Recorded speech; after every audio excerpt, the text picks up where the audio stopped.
How are the vibes? Amazing.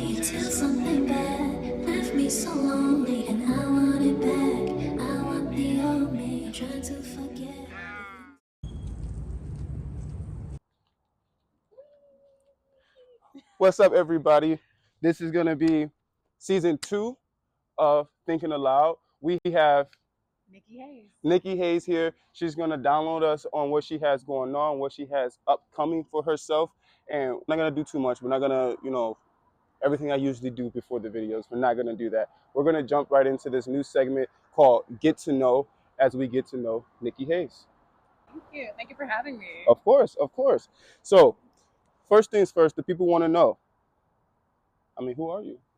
I'm Nikki Hayes. I am an R&B singer-songwriter from Chicago and currently living in Arizona. Chi-Town, stand up. Everybody's in Chicago from Arizona. Just wanted to let you guys know Yeah, that. Everybody lives here now.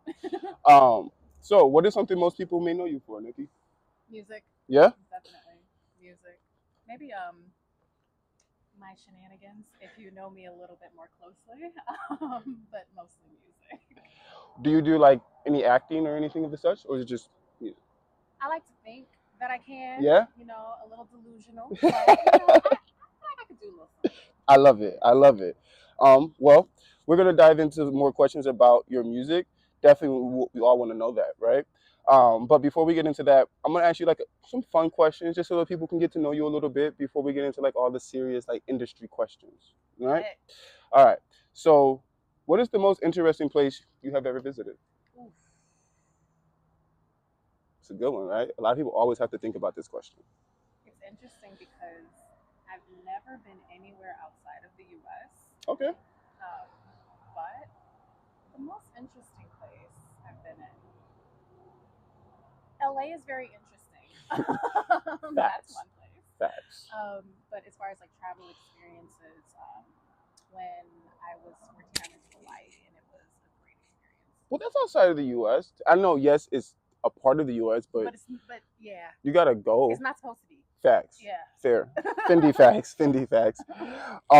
Okay. I've never been to like the big popping places before. Like I've never been to Miami. I've never been to Las Vegas. Miami. I've never been to Miami. See, but everybody's been to Miami. Everybody's been to Las Vegas. Las Vegas like 4 hours away, and I still haven't been. That's on my bucket list this year for sure. All right. What's the best piece of advice you have ever received, and how has it influenced you? It's a hard one. As within, so without. Um, Hmm. this world is a big mirror to how you feel about yourself. And I think in the last few years, um, especially last year, I think I kind of went through that mode where I was like, how deeply can I know myself within? And how deeply can I love myself within? And I started actually seeing a lot more movement in my career when I started doing that, where it's like, yeah, how deeply can I know and love myself? And then it's like a reflection on the outside, which is very interesting. I think that is so true. It goes back to like positive thinking and everything like that. Like what you got going on up here is what you're gonna perceive out there. 1000%. It's true. That's why you gotta stay away from those bad, negative thinking people. When they get to saying you can't, you can't, you can't, you don't know anything I can do. Facts. Peace. You feel me? For me, I'm like, I'm gonna be delusional. I'm gonna act like they never said that. I'm gonna act like they said I was the greatest thing in the world. Well, because one thing I feel like I've seen, and obviously I'm not like 67 years old, but in my time that I've seen, I feel like most people when they're scared of something and they're like you're telling them your plans, they get a little scared because they're like, oh, how the heck are you gonna do that? Until you go and do it. Now living here, people tell me all the time. My managers, they still hit me up and they're like, Deshaun, I swear you make me proud every day because when you were that really bad employee who used to like argue with me and I seen your potential and now look at you and I'm like, honestly, I would have fired myself. But they say that and I love that. So that's great. Okay, so now we're gonna start ramping up. We're gonna get into those industry questions. The boom, boom, boom, boom, boom. You feel me? You guys see the title? You guys see the thumbnail? That's why y'all came here. She doesn't know the title or the thumbnail yet, but we're gonna wait because it's gonna be great. But it's gonna lead into these questions. All right, ramp up questions. Okay, I'm gonna wait for that one because that's a great one. It's a great one. Um, what sparked your interest in your field? Music. Mm-hmm. Um, Actually, being told the opposite, that I couldn't do it. So, background, music is something that's all around me, and I've always grown up with music. My dad's a guitarist. Oh shit. My sisters, they are naturally gifted with voices. My aunts, they sing as well. But me, I wasn't born with it. I know some people are born with it. It was not me. And basically, according to my parents, and I quote, they said I couldn't hold a note if it was in my hand. So, Why do that to you, man? yeah, man. It was Your hard. mom said that, did she? Because I met her mom, and her mom is so nice. And, my sisters, they would sing and they would have these harmonies and they would sound beautiful. And I would want to sing with them Of and I would course. sneak in notes and it would sound terrible. And they would yell at me and tell me to go to my room or go somewhere else. And it, like, looking back, like my oldest sister, she felt really bad about it. But I was like, Aw. that actually fired me up. I was like, I'm going to sing with my sisters. Facts. And so Facts. I would go to the basement alone and I would sing all day. I would just sing. And I didn't know it, but my parents were upstairs. They were dying laughing. Like, but it went from dying laughing to saying, "Oh wait, that one note, that wasn't so bad." See? Oh wait, that other note wasn't so bad. Wait, she's singing, and for me, I thought I could sing the whole way through. So yeah, now here we are. That's amazing. So, I mean, I guess a follow-up question: do your siblings? Do they still like? Are they still in the industry? Do they sing? Do They they? do. My sister, she sings sometimes. She went more of the musical theater route. Mhm. And my oldest sister, she's a very solid songwriter. They're both mothers now. That's so dope. Well, have you guys collabed? I want We need a family collab. Dad on the guitar, mom singing, everybody else as well. facts. That would be amazing. That will kill the industry right there. Don't care. Jackson 5-ish right there. That is awesome, nigga. That is super dope. So I guess my next question is gonna how have you handled any challenges? Because I mean that's I don't know, would you classify that beginning as a challenge for yourself or like just the beginning of starting anything? More so the beginning of starting anything. I mean, I didn't really perceive it as adversity because I was delusional the whole time. But as far as challenges in the music industry, Mm-hmm. um, really just persisting. There's definitely been, it's rare, but there have been like maybe one or two times where I couldn't get out of bed because of a disappointment I felt that. in the industry. But luckily, I have a very strong support system by my side. My mom is my manager, and That they she was the one to get me out of bed and say, "All this, you're destined for greatness, no matter what is happening." is so real. So keeping that strong support system, but also just that solid belief in myself as well as passion, that keeps you going. It does. Passion feeds the fire. That 100%. I feel as when my passion for something has run out, I can't do it no more because I'm not gonna show up and give 150%. And you don't want Deshaun at 100%. You want Deshaun at 150%. facts. So if I can't give it 150, 200, it's no longer It's for me. no, yeah, And it's sad because it sucks, but that's it life. happens. All right, here's the big question everybody's been waiting for. We're gonna split it into two parts.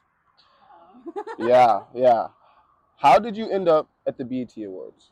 Woo, okay. Yeah, that's what we want to know. That's what we want to know. All right. Yes. So, I was invited, Okay.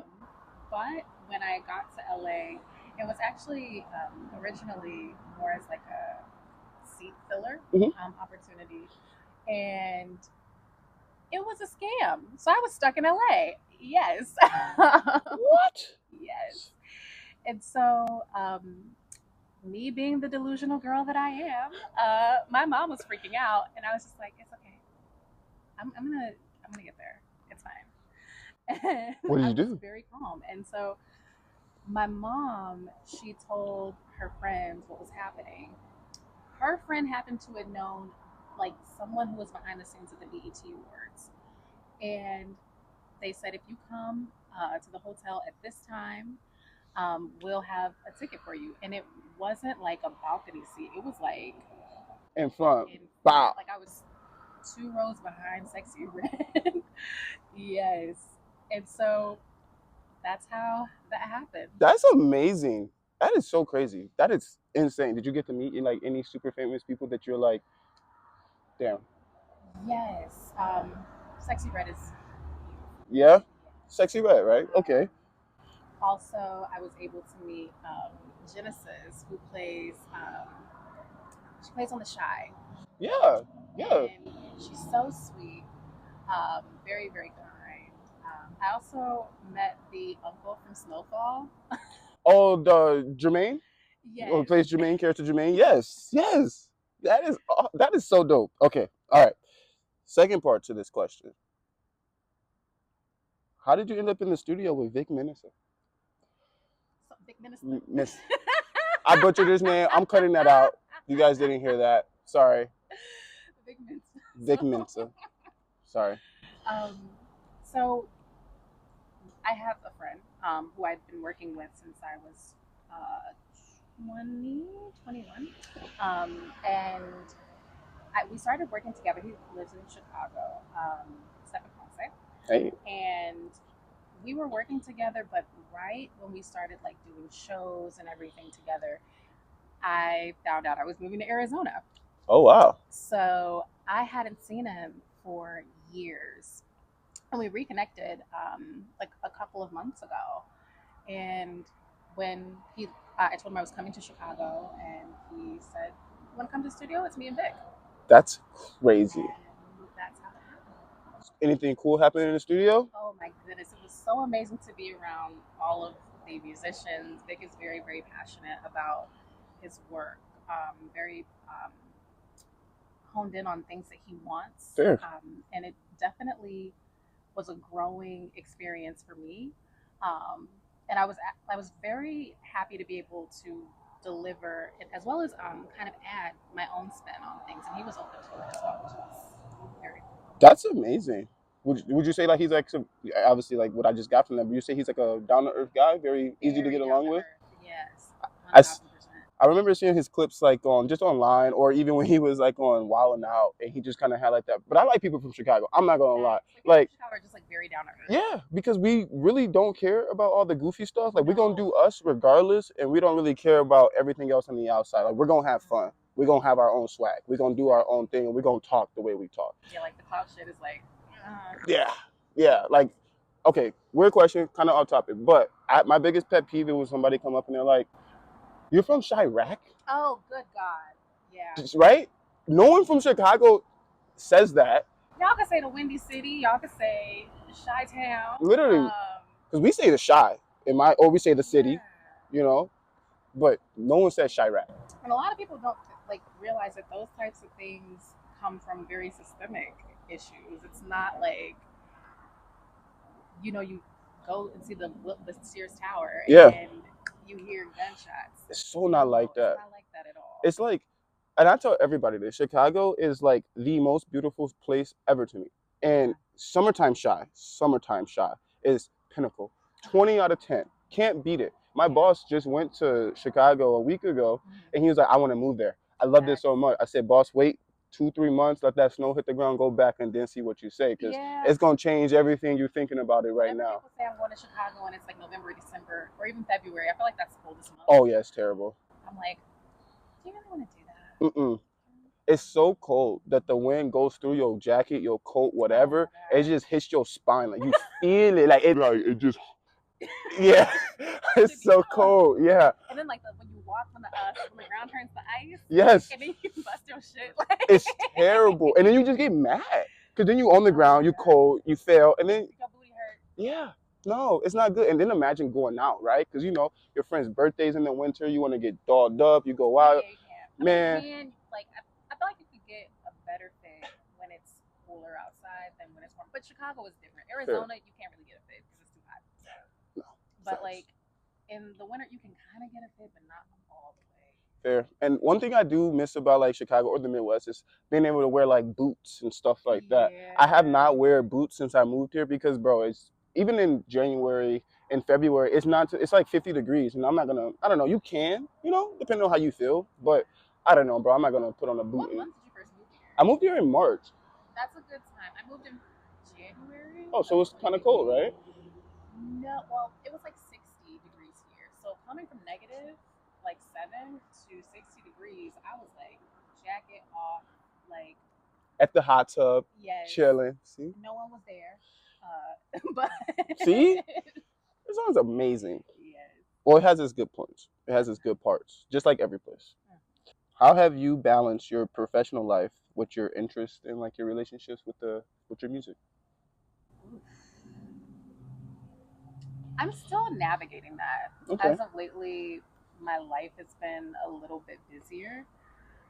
So I guess I am like back to the drawing board on how I navigate, my professional life with music and, having, a life out, not a life outside of it, but like, being able to spend time with people, being able to Yeah. spend time with friends. And um, the main thing I would say is to surround myself with people who get it, people who are working towards a goal. It doesn't have to necessarily be music, 100%. but those kind of similar mindsets where we're not outside every weekend, but when we're outside, it's a good time. Facts. But also, I'm also the person that, how do I say? Say it. No filter. We don't care. I will bite tooth and nail to not go outside, even though that is the source of what feeds like creativity. Yeah. It sucks. Yes. It is but it's also the right events to be going outside too, as well. And that's one thing that I mean, I've moved here and I was like, I do well with a community. Point blank period. Like as a young man, whatever it is, not even race included, just as a young man, like you get to a certain point where you feel like you got to carry everything on your shoulder. And this could be for anybody. It could be for a young woman, anybody in the world, technically speaking. But you get to a point where you feel like you have to carry everything, every obstacle, every challenge on your shoulders and you have to do it yourself. But then it comes to a point where like you need help. And it's a difference between asking for help and asking somebody to do something for you. There's a fine line, but like asking for help, and being able to receive that help, bro, like you need it, bro. Nobody ever did it by themselves. And I don't care what nobody says, like self-made this, like, yeah, you pulled yourself up by your own bootstraps, but somebody helped you. And I feel like no one ever talks about the help they received to get to where they are. Everybody just says, I did this, don't be a bitch. Exactly. And you can do it too. And it's like, so true. Okay, sir. It's like you pull yourself up by your bootstraps. You attract others that align with that, and that kind of all of it is like the roads to the goal. Yes. Definitely. I know, like for me, like if I have like a writer's block or just a blockage in creativity or something, I'll contact my songwriting friends and everything, and they'll just say, "You really just got to go outside and experience some shit." And I'm like, "Damn, yeah. Do I have okay?" And even like like when we were gonna all go out to Scottsdale. Yes. And like she didn't go, by the way.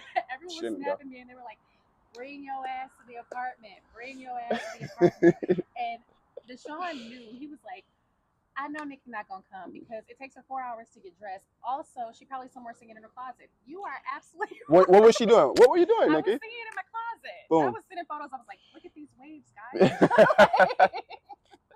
To be fair, that wasn't a good night anyway, so you saved yourself. See, spirit. Yeah, she saved herself. Night went to shit. Well, what you had just said, or that actually led into the second question, so you kind of already answered that. So we're gonna move from that part, and I'm gonna ask you, what is something you wish you known at the beginning, starting out, and do you have any regrets about anything? It's two-parter, but we can answer the regret part at the end. So I'll restate it. Something that I wish I knew at the beginning, starting out. To trust the process and not take circumstances for outcomes. Explain that one for me. Don't take circumstances for outcomes. Because you'll have one outcome, but there's so much ahead that it's really just a circumstance. Fair. That if you keep going, and I don't know if really there's specifically a final outcome to anything. It's just kind of like better circumstances that you like, and then expanding and having contrast with it. Fair. And I think that's life in music, but just like in all aspects. Wow. Every time somebody comes over here, they just hit you guys with like that deepness. It's crazy because Ray did the same thing as well. Hey. I love that. Yeah. Well, do you have any regrets about the process? I used to. Okay. But now I don't.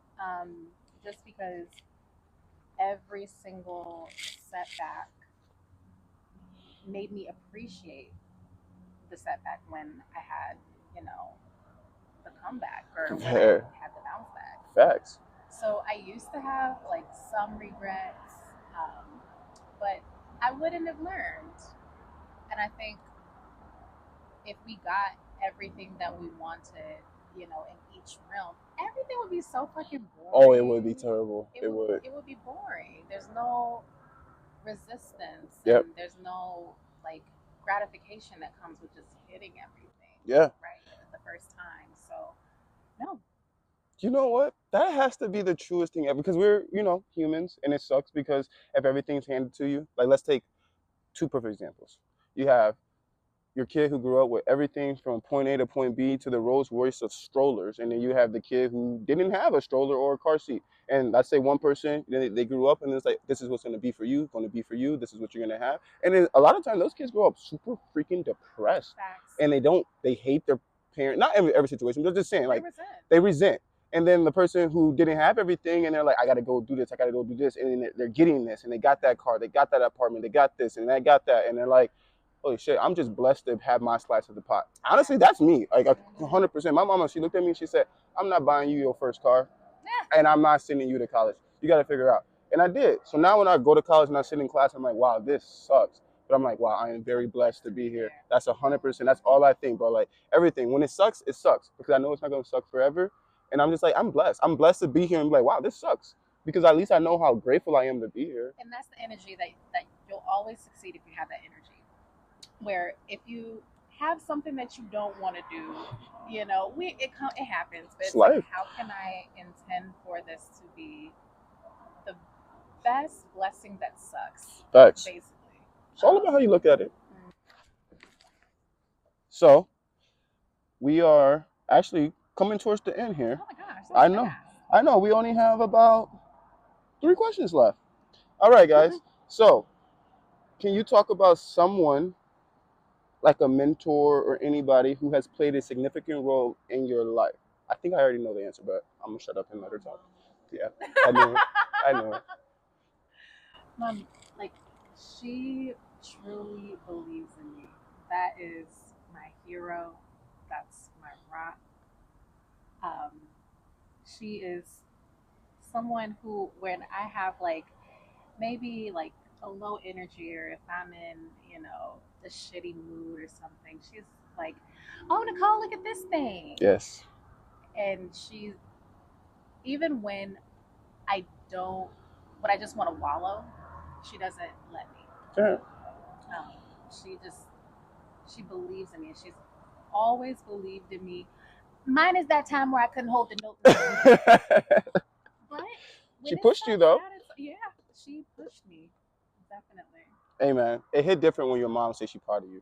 Oh yes. I don't care what nobody. I was in a meeting the other day and they're talking about if you're a hawk or a peacock or whatever. I'm a hawk, but what does that mean?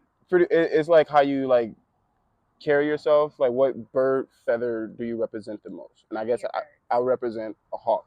They're very strong, independent, direct, things of the such. And I was sitting there like, how do you like to be thanked?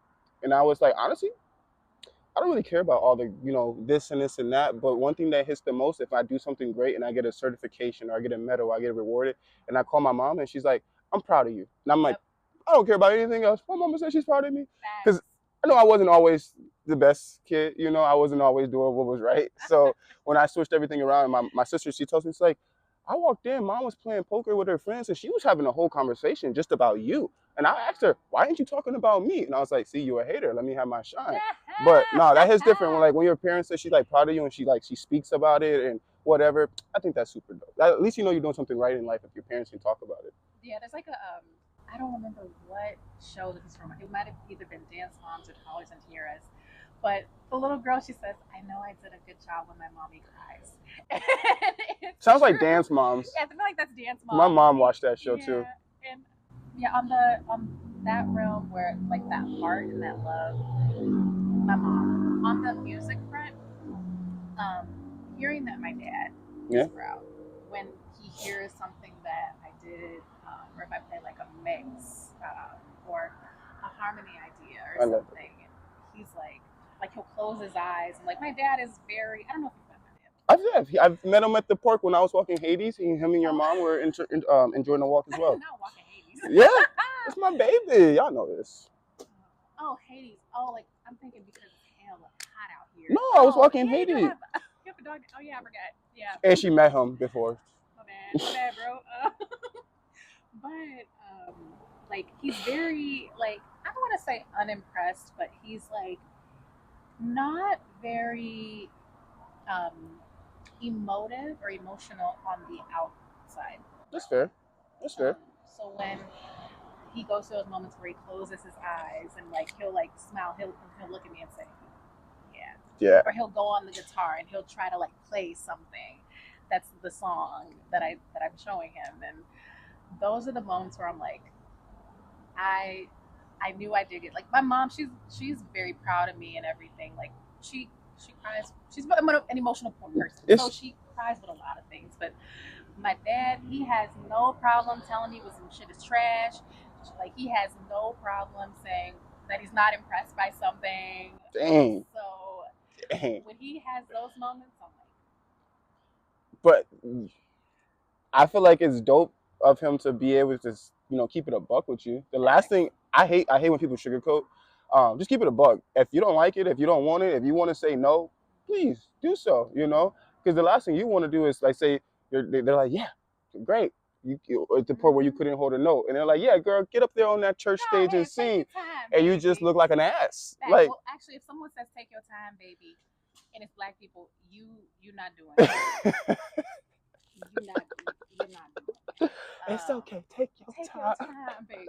Like you're sucking. You're going down bad. You're fried. They finna be talking about you once the food come out. No cap. They gonna be roasting you. My dad. I'm not a daddy's girl. I'm a father's daughter. So. Ayo. Yeah. See. All right. We have a few more questions here for Nikki. And pretty much like closing, wrapping up questions as well. So that's gonna be. Can you share a specific project or accomplishment that you're particularly proud of?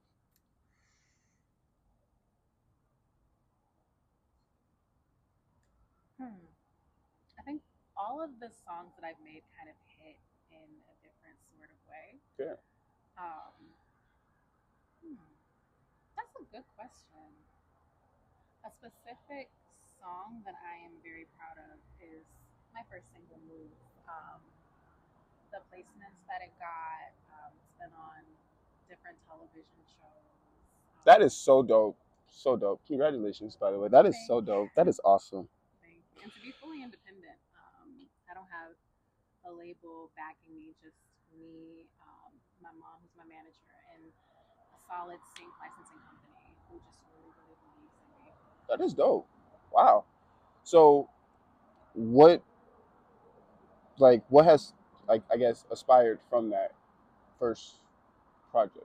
Because I know obviously this and this and that has happened. Obviously we talked about that, but like, give us something. Like, what do you feel like really came from like that project?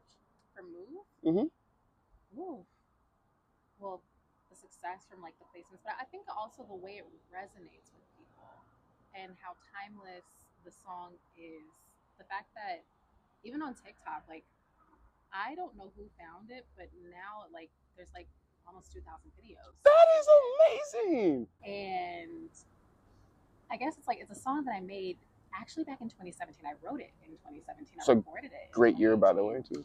Facts. 2016, 2017, best years yet. Oh, most toxic years. But we had fun. We had fun, man. Shit didn't matter. Economy, inflation was low. Oh my God, we were in Chicago, and like that was during like the Save Money era too, which was the time to be alive.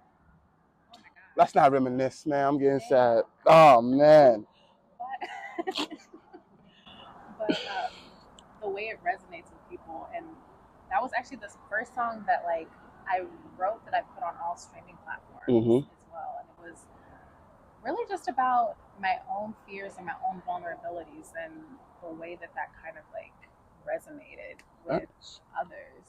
That I feel like after all these years, it's been 6-7 years since I released the song, and to hear that still and people loving the song as if it happened yesterday. That's so awesome.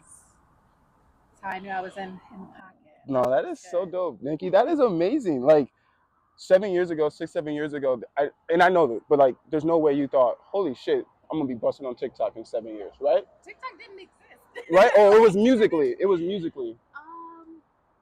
But like, you didn't have that thought. You're doing this for you, right? Yeah, right? You started. I guess I have this mindset like where I always know where I'm gonna go. I just don't know the route. Yeah. Where was I expecting this to be the route? No. Yeah. But did I know something was gonna stick? Yes. Respect. I respect. Yeah. Give me some. Awesome, bro. All right. What advice would you give to someone looking to enter the music industry? Would you suggest they enter? I heard good and super bad things about the music industry, but I'm not in the music industry, so we're asking somebody right now. What advice would you give someone looking to enter? Be open. Experiment with, like, as far as on the artistic front, experiment with every bit of your sound. Even if it sounds like shit, like at least you know it sounds like shit and that's not for you.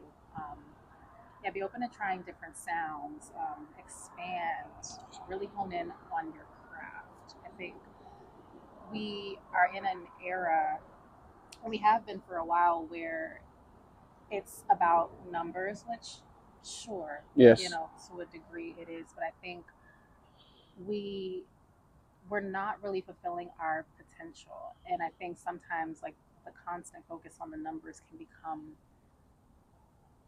lackluster on the artistic. 100%. 100%. Actually, yes, I agree. So being open to trying new things and honing in on the craft more than how it's gonna play out. Yes, 100%. I agree. On the industry point, have a strong sense of self. I feel like that's the main thing. Be open to saying no to certain things, and just have a solid sense of who you are. I mean, life will tear you apart if you don't have a solid sense of who you are, but the music industry will rip you to shreds where you don't know up from down, you don't know left from right if you don't know who you are. Yeah. All right. So, as we close up, I want to say one thank you for coming and joining us on season 2, episode 1 of Thinking Aloud segment Get to Know Nikki Hayes. Thank you for having me. Before we leave, last question I'm going to ask you is there a project, event, or anything that you would like to share or promote with the audience? Yes, so my single Above Trees is coming out September 18th, and it'll be available on all streaming platforms. I'm so excited for you guys to hear that. And this is actually when this video will be released. Because we didn't know this part, but I'm going to cut the end of this video just to sneak it. I'll send you the file. Yes, it's all mixed. please. Because I can reveal it. We're going to wrap up this first episode, season 2 of Get to Know. Thank you so much for having me. I could write you a love song every day. I could rest in your face. I could drown in your way.